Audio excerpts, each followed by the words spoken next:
The country of Yemen has fallen to the terrorists. The United States has announced it's pulling out its military, including its special forces. There is nothing left there.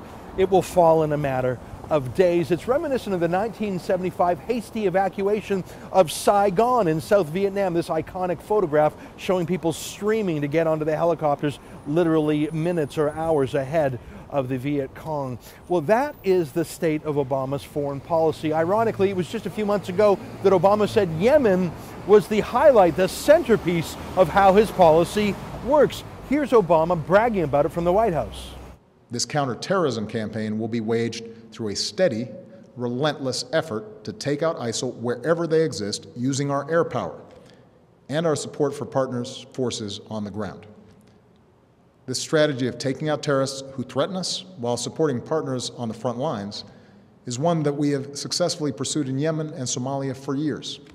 How could Obama be so wrong to go from his showcase foreign policy success to this disaster in just a handful of months? Was he that ill-informed? Is his policy that weak? And the answer is yes. Now, he hates to be told this, especially by people who want to oppose him. Take Benjamin Netanyahu, who came to Congress just a few weeks ago with precisely that message, that Yemen, like Syria and Iraq and Lebanon before it, would fall to Iran. Listen to this. Backed by Iran, Houthis are seizing control of Yemen, threatening the strategic straits at the mouth of the Red Sea.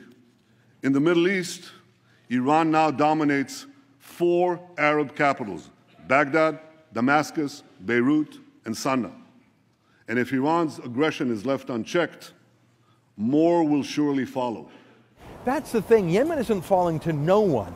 Yemen is falling to Iran-backed terrorists, like those other parts are.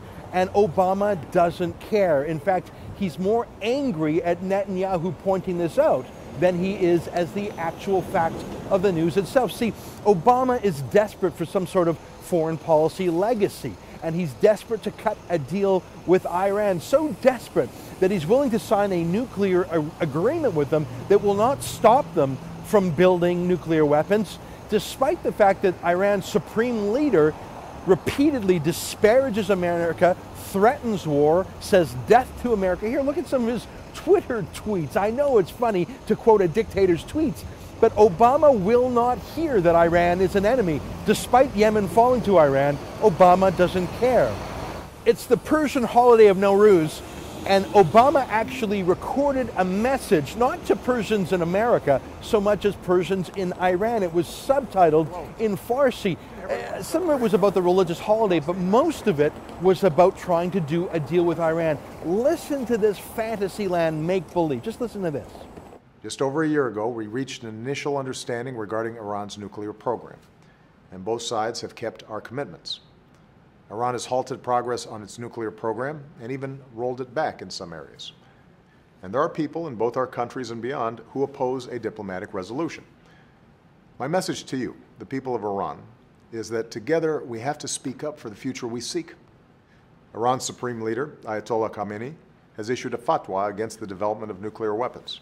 And President Rouhani has said that Iran would never develop a nuclear weapon. Together with the international community, the United States has said that Iran should have access to peaceful nuclear energy.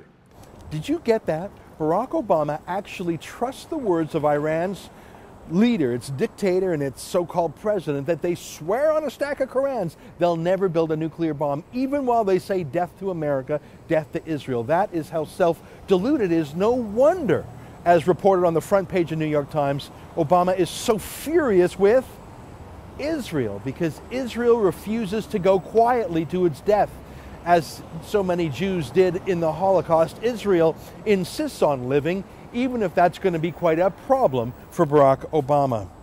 Barack Obama hates Benjamin Netanyahu for one reason alone.